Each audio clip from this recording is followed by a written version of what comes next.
I'm going to bring in our colleague Pule Tweety-Jones. And Pule, you also are in the area. Have you been able to have more conversations with people living in the area, perhaps even survivors of the fire? Yeah, definitely, Sally. Well, I'm going to speak to some of the people residing just across the building that engulfed the flames, just to get a sense of what really happened. Wait.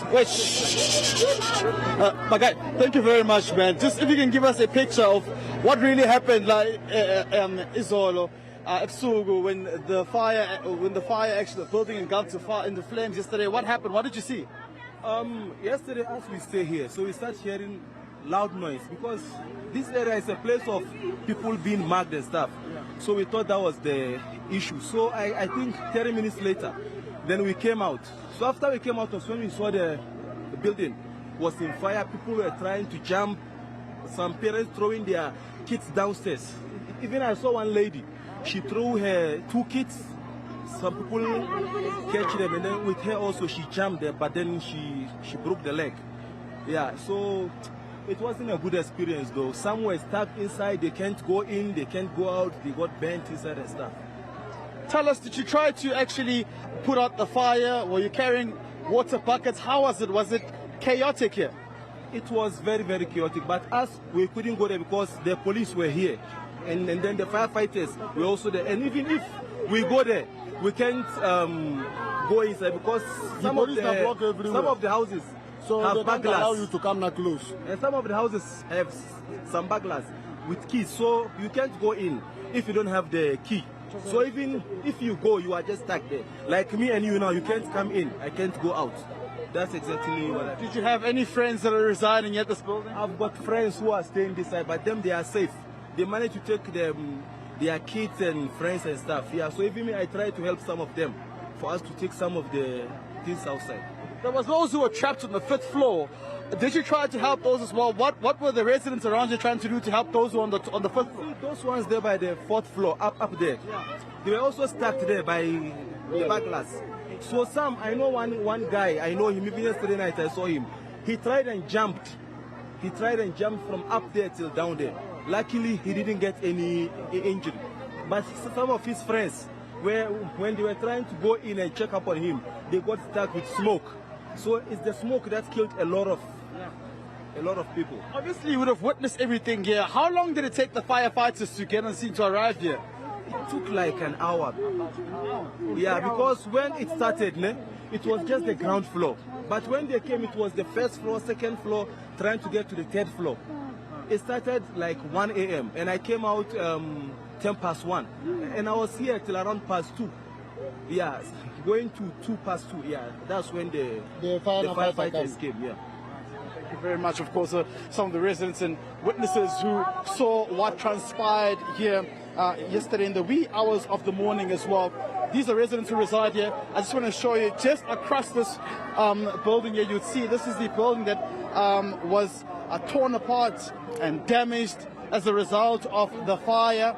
Of course, the mayor Sally addressed the residents earlier on, of course, the public, saying that some of those who were injured have been rushed to numerous hospitals around, including Helen Joseph's, Charlotte Matleke and Baragwanath Hospital, but also some have been taken to shelters. Those who survived have been taken to nearby shelters, and they've also now said there's a number that people can call if they're trying to trace for their loved ones who succumbed to injuries and died as a result of this building having engulfed by flames. Pule, thank you so much. Very interesting what that eyewitness has told you. By their accounts, it took authorities almost an hour to get to the site, whereas the official account is that it took 10 minutes. One wonders where the truth lies in that. But let's bring in our colleague Moloko Moloto once more. And Moloko, I believe that you've got the Human Settlements Minister. Oh, yes, absolutely, Sally. We have heard the president. He has said that this perhaps is a learning curve. He has now left, of course, and leaving behind those who ought to be getting down to resolving this and many other issues to ensure that there's no repeat of this. But let me speak to the minister responsible for human settlement, Mamuluku Kubai. Thank you so much for your time, ma'am. You heard the president saying that this is a lesson that we must really draw. Importantly, one would say, for as long as people do not have houses, you're going to continue to have people who live in such squalid conditions wherein they put their lives in danger. What is the way forward from housing's point of view? Look, what we have here as a situation is that firstly, majority of the people who live in this type of apartments and accommodation are people who normally rent. And you would have heard me last week when I launched a project in Diepsloot on social housing, showcasing what government is doing in terms of rental space and urging the city to say, hand over the project, the properties that you have in inner city, let's repurpose them properly so that they can be safe for human settlement. We have agreed, the mayor, ourselves, and what we need to do is to take action. Quite a number of buildings here, you note that they have been hijacked, so we'll need the security cluster to help us to take over those buildings, and then we can repurpose. But from a making point of view, these are the people that will have to provide for in terms of rental space. This majority of them are not people who qualify for free housing. Actually, I can say from what we are sitting with, more than 95% of the people affected today are not free PNG beneficiaries. I hear you, Minister, saying that you will have to engage your colleagues in Cabinet who are responsible for the security cluster to assist in getting control of these buildings. In simple terms, are you saying that at one given point we are going to see the police, the army, and everybody else, Home Affairs, who are in that particular security cluster, going from one building to another, removing people who are occupying them illegally? What I said to the MEC and what we had as a conversation is that one of the lessons, as President says, when something like this, for me, it's always say, how do we prevent for something like this to happen again? Therefore, it means all the unsafe buildings have to be evacuated. Now, normally, ourselves might not be able to do it. We'll have to get help, because some of the buildings, as we know, when you go, people resist. So we'll have to have help, but what we can't afford is to continue. Tomorrow, you'll ask us, what have you done after the lesson? So the most important thing is that we need to take over these buildings with immediate effect, and therefore what that means is that we have to go back to the drawing board, all of us, and we'll have to have help. And I'm sorry, Minister, because I keep dancing on the same spot, but the question is, how are you going to be taking control of this? Because this is not a new problem. No, definitely. I think the city has started. One is the issue that, for example, where the buildings, because we've got these properties that belongs to Johannesburg Property Company. So those that belongs to the city is the property owner. It will be easy, and we'll start with those. Then we'll move to those that are privately owned or those that have been hijacked. And where they have been hijacked, we'll have to have help to get them back.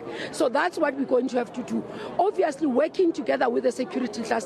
I'm not in the security cluster to determine how they operate. I can only talk about my work because I can tell you what we are doing. Just a quick one before I let you go. After taking control of these many buildings here, arguably you will now be having empty buildings. Is there a plan of refurbishing them? I see some of them already work has started. One or two of them, really they are habitable, they've been refurbished.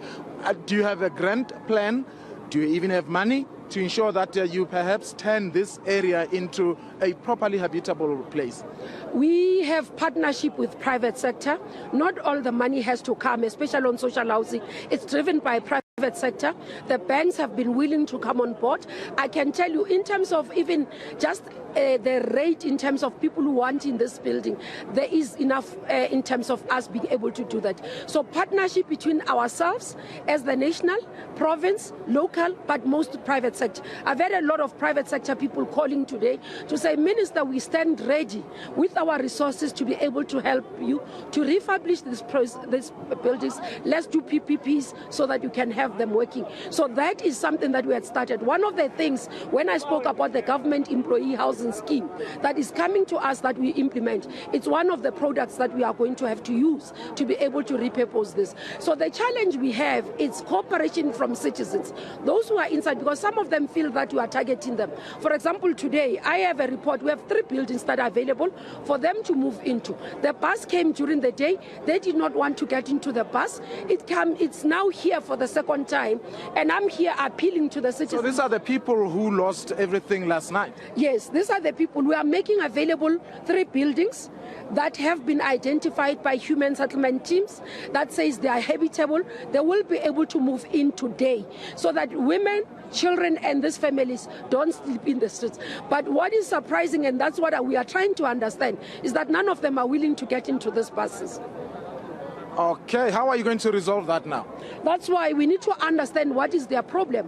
Why are they prepared to just stand? Because this building can't be allowed for people to move in. So we are saying to them, get into the building. We'll sort out everything within 72 hours, where we have been able to say, this is where you will be accommodated. And themselves will be able to make their decisions. What do they do within that 72 hours? All right, thank you so much, Minister for Human Settlement, Mamoloko Kubai, dealing with another conundrum there, Sally. If the people who are victims of this inferno of last night are really not willing to be taken to a place of safety, I wonder how then is government going to proceed here, because definitely, as much as we can go in there, this is the building. But for those who've been following our coverage today, they would have seen that there's no way any person can go in and live in this. Although I must say, Sally, that the other side of this building has really not been affected by this fire. However, it is really not a very big portion of this 5-story building, to a point where all the people, those who are living in here, would be able to fit in there. Absolutely. Moloko, thank you so much for that interview. It was very interesting. And I want to bring in